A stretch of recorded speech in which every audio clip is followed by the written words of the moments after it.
In this podcast, I'll share some musings about lessons I've learned while riding a tractor. I'll talk about the dangers of getting stuck in ruts and the power of erasing stories. So this podcast is about horses, but it's definitely about life too. So here we go, episode 43. That's actually my lucky number. Lessons from a tractor. Hi, I'm Karen Rohlf, and welcome to Horse Training in Harmony. This podcast is about you making progress with your horse in a way that you both can love. It's about learning how to move and be in harmony. Because yes, you really can develop a horse to be both athletic and happy. When we show up as our best selves for our horses will show up for us. So let's get started.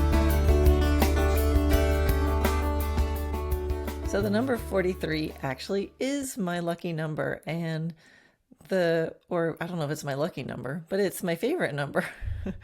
And this started way back when I was a kid, and I can remember, okay, this is going to sound probably a little weird. I remember watching TV, and I'd watch, gosh, I don't even know what kind of car racing it was.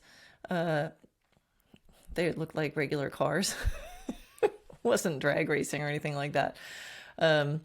But anyway, I would watch car racing, or I'd have car racing on in the background while I was, I don't know, playing with my Breyer horses or something. But I remember for some reason I latched on to Richard Petty, number 43. And for some reason, I don't know why, that number always stuck in my head.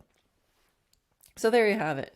That's my story about the number 43 in honor of episode number 43. So this pod is about some things that I found myself contemplating while dragging arenas. I wrote a blog about this a while ago called Contemplation is a Drag. So there's something about getting on a tractor and dragging an arena that I find really like a meditation.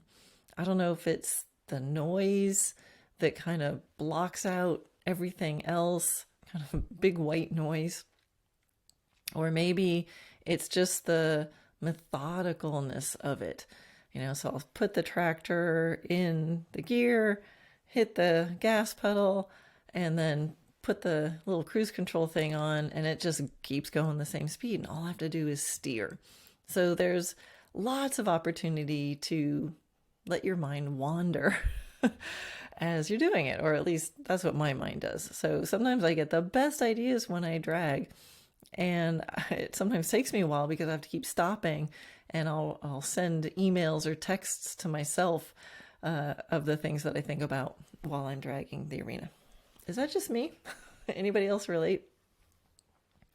So I wanted to share in this pod some of the wisdom that I've gotten while dragging. So one of the things that I learned, and this is what a blog, actually it was part of a blog that I wrote a long time ago, was about consistency. And those of you who know my stuff know how much it's about precision, but it's also about play. And this is not unique to me. I know when I took art class, there would be some precise skills that we would practice and try to get realistic results from it, right? Try to recreate on paper what you're seeing with your eye and do repetitive skills of color shading or things like that. And then there would be some improvisation, right? Where you'd try to, you'd paint the still life upside down, or you'd only use cross-hatching or something like that. Musicians can relate to this. You spend a certain amount of time doing scales over and over and over again. I can remember that probably driving my family crazy when I was practicing it on piano or trumpet. I played trumpet for a little while when I was a kid. Anyway, you have to do a certain amount of repetition, but then you've got to then move beyond that and you've got to improvise or use those skills in other situations. So being consistent is really important. And when you repeat that skill set, you become efficient at it. You put it into muscle memory. Whenever you repeat something, your brain will set up like a neuro superhighway, right? So if you keep doing it, the brain's like, "Ooh, we need quick access to this," and it wires more efficiently. So you get better at doing the things that you repeat. But this is where we have to be careful, because if we're off by a little bit, we can practice that also, and we get more and more efficient at that. And it makes it harder and harder to change the thing that we've been doing. So how I realized that when I was dragging is there was a period a while ago where my working students would drag the arenas for me. And at that point, I didn't have as fancy a drag as I have now. It was just this drag along thing, and we would pull it with the ATV. And it had, it was heavy and had these little tines that pointed down. But it would get kinks in it, and sometimes one tine would just be sitting up a little higher or a little lower than the other ones. And my working students, they kind of got good at getting the system, right? So they could knock out the drag, they drag the arenas, they get it done in a really predictable amount of time. They had it in their routine. And in some ways it was great because they were just like knocking it out. But because there was that one little tine that wasn't quite in the same place as the other tines, due to their consistency, that tine always hit the same places in the arena. And so what happened was there started to be this rut that would get put in the arena. It was always in the same place, always going in the same direction. And so now, through being consistent, the arena now was not consistent. It was not even footing. So as I was going over it one day, I was like, oh, this is really interesting. And isn't this just like the art of precision and play? So how did I undo that rut that was in the arena? Well, I had to change the pattern. And me being who I am, I don't just like go in the other direction. I took a couple days dragging around the arena kind of randomly in all different directions and all different patterns. It was not all symmetrical. I just kind of crisscrossed and folded back on myself and went the other direction, did some straight lines, did some swoops, did some turns. I'm sure my neighbor thought I had lost my mind, but I had to do that. I had to play. I had to experiment. I had to scribble all over the page. I had to do some freeform jazz dragging in my arena in order to erase the rut. And this idea is true for so many other things. I already said, like in art and in music and with dragging arenas, but it's also true with horse training, and it's also true just kind of with life. You have to, I think, be careful of the well-worn routine. And I found that you're going to go through phases. You're going to go through phases of experimentation, and then through that experimentation, you'll find some really cool stuff, and then you'll repeat that really cool stuff, and you'll get better at it.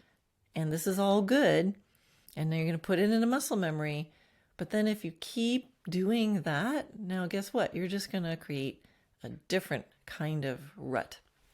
And this is, I think, the hard thing with horses and with life, is that you have to, it's never done. You can't spray shellac on it and put it on the wall. It's never done. And I think that the real art of life and horses is figuring out what stage you need to be in. Is this someplace where you got to stop mucking around and try to find the result and practice and hone that skill and get better at it, get efficient at it, so that that becomes easy, so that then you can put something else on top of it? Are you in that stage where you're like, ooh, I found something cool. Let's practice this. Or are you in a place where you've got to change things up? And, there's a neurobiology part of this, that superhighway gets there, but then now you're not thinking.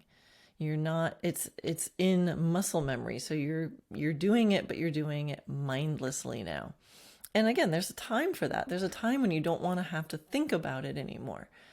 But there's also times when we need to wake up our nervous system.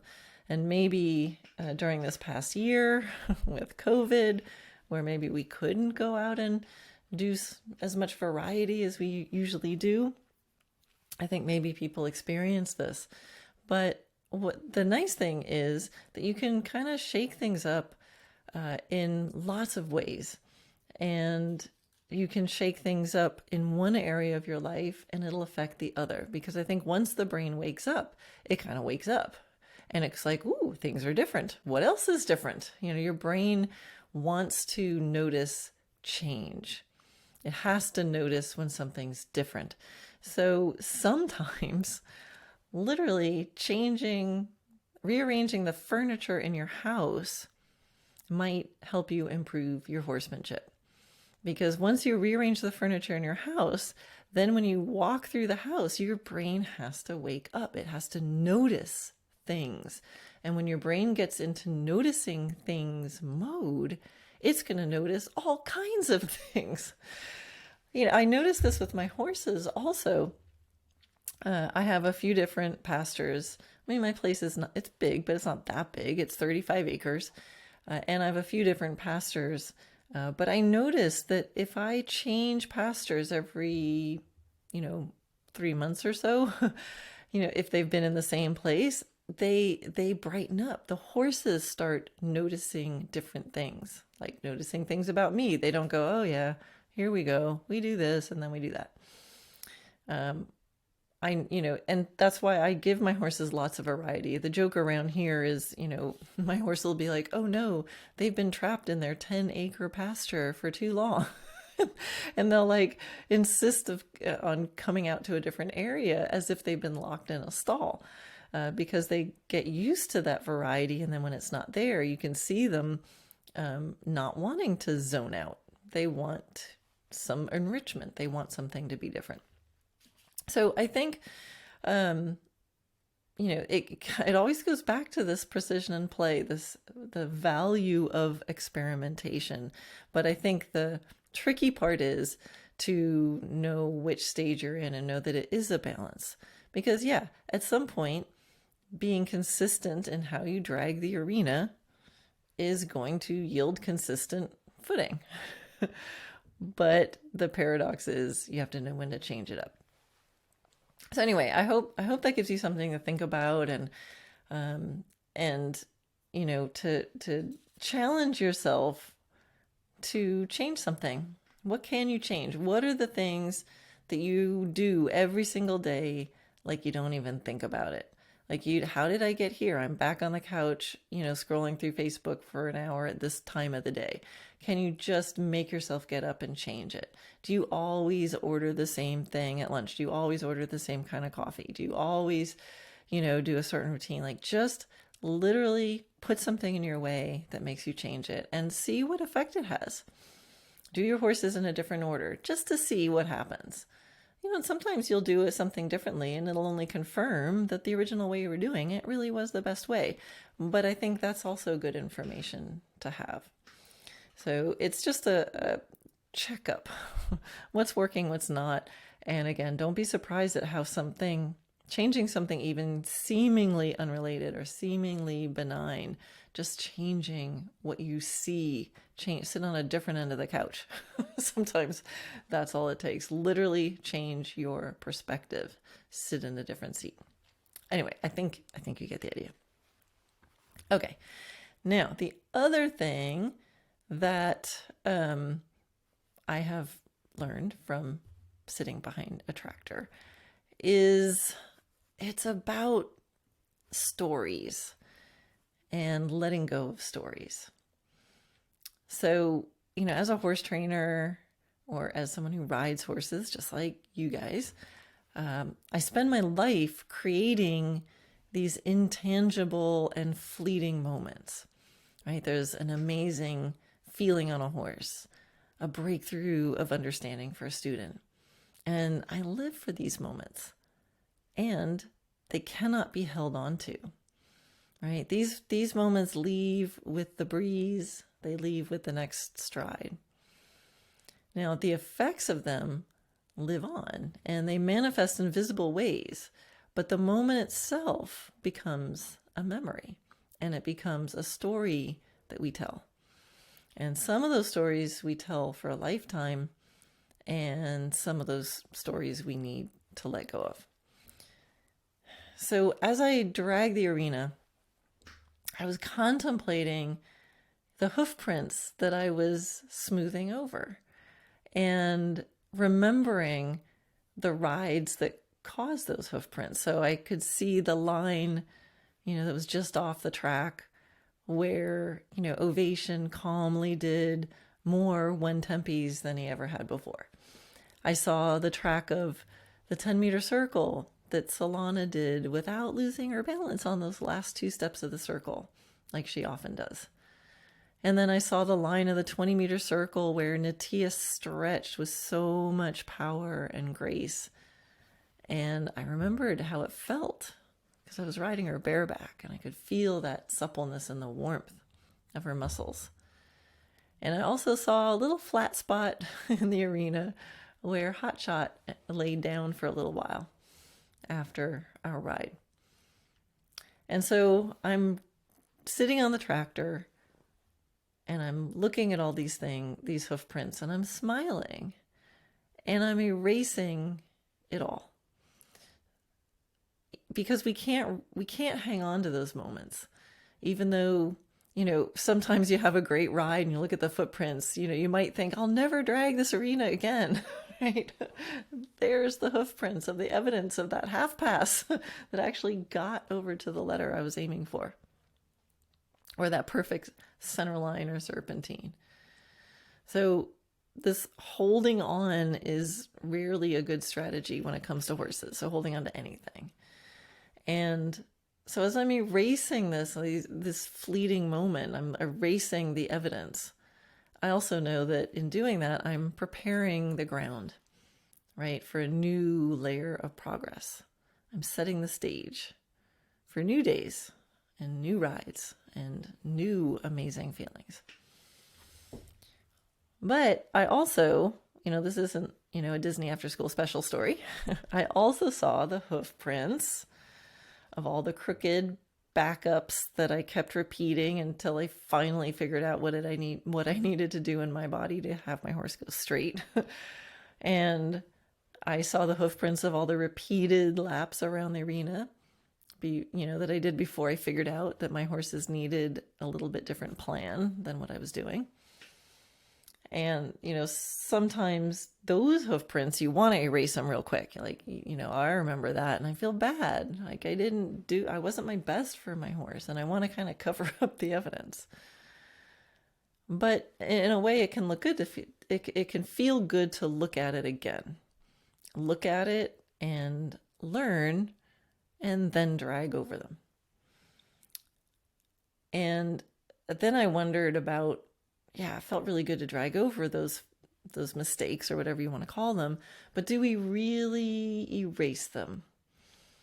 And that made me think of all the times that I hear from students, and sometimes even from my own brain. I hear things like, oh, I'm just so terrible at this.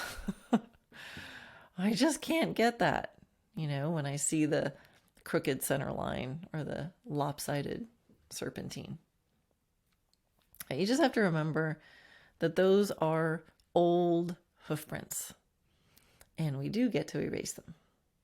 We can look at them, we can learn from them, and then we can erase them. And we get to choose to keep the stories and lessons that serve us, and all the other stories can just go back into the other grains of sand to be mixed up, leveled out, and then represented to us as a second or a third or a fourth or a fifth or a sixth chance to better our last best efforts. So it's about doing something, getting some sort of result, learning, celebrating, and then letting it go. Clean the slate and set yourself up for another day, and then do it all again. So I have this quote, and I posted this once on Facebook, and I got a lot of mixed comments about this. So the quote is, erase the great moments because that keeps you humble, and erase the not so great moments because that keeps you free. And I know that there's a lot of different ways to look at that. Erase the great moments. Why would I want to do that? Well, sometimes, because it keeps you humble, right? We're only as good as our last ride. We're only as good as, the next one too. But sometimes I think, when it comes to stories and we think about ruts, from what I was saying before, like sometimes even our greatest stories become that same thing as just dragging the arena in the same way with one tine missing or one tine out of alignment. Sometimes our great stories, I catch myself doing this. I'll catch myself telling a story about myself, and as I'm telling it, I go, geez, that was like a lifetime ago. Do I really need to be telling that story again? I was listening to, I can't remember where I heard this. This is going to drive me crazy now. I'm going to have to see if I can figure out where I heard this. But what they were saying was that the more times you tell a story, the further from the truth it is. Because it's kind of like what I was saying. When we tell a story, it almost becomes mindless. We just tell it and we tell it and we tell a little version off the last version that we told and a little version off the next version. Then some other fact comes in and we just keep telling the story, but it actually becomes further away from the truth. But when you tell a story that you haven't told in a long time, and this is like, whoa, this is the first time I'm telling anybody this, that story is going to be closer to the truth because there's only 1 degree of separation between what happened and your story. So I find I tell stories, obviously. I have a podcast. And there's some stories that I've told a lot, but there's some stories when I tell them, I can feel in the back of my brain, there's a little other voice going, maybe it's time to stop telling that story and get some new stories. I've gotten this message from my horses too, especially, my horse Monty, that I'm going to try not to tell the story, but he was my first full experiment with natural horsemanship-y kind of stuff after doing dressage, and he didn't have the greatest history. How can I tell the story without telling the story? Anyway, so I would tell his story, his dramatic story, and there was one moment where I remember telling a story, and Monty was right there, and maybe it was my brain, but it felt like he was looking at me going, geez, Mom, would you stop telling that story about me? And I thought, gosh, it was like, can you imagine if you had this like horrible childhood and somebody else, every time they introduced you to someone, they told that story about you? I was like, yeah, that probably wouldn't feel so good. So I got this message from my horse, Monty, of like, stop telling the story. That is so long ago. And I think when we tell a story about ourselves, especially about our horses, if it's too separate and we've told it too many times, it can lock us in. It can create a rut of what our brain sees that horse as.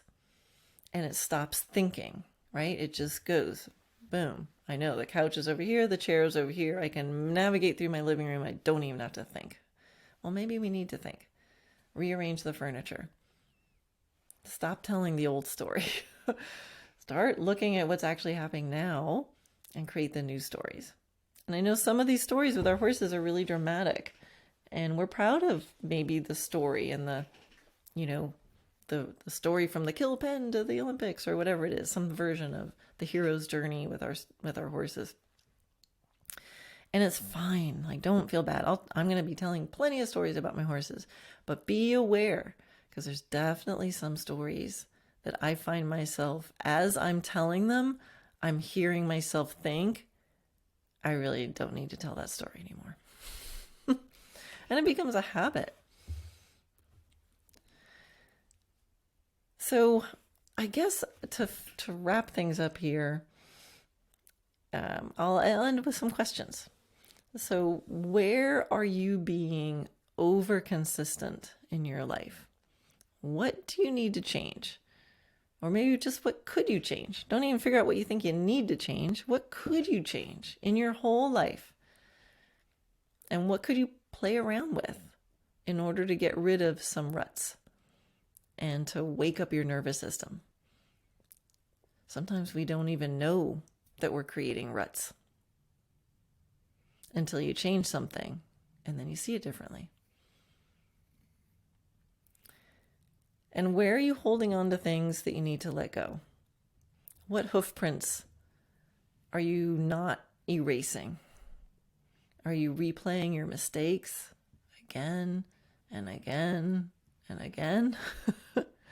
Can you just smooth those over, let them go, drag them and erase them? And what good stories are you holding on to? And, let go of the great stories, because sorry. What was my quote?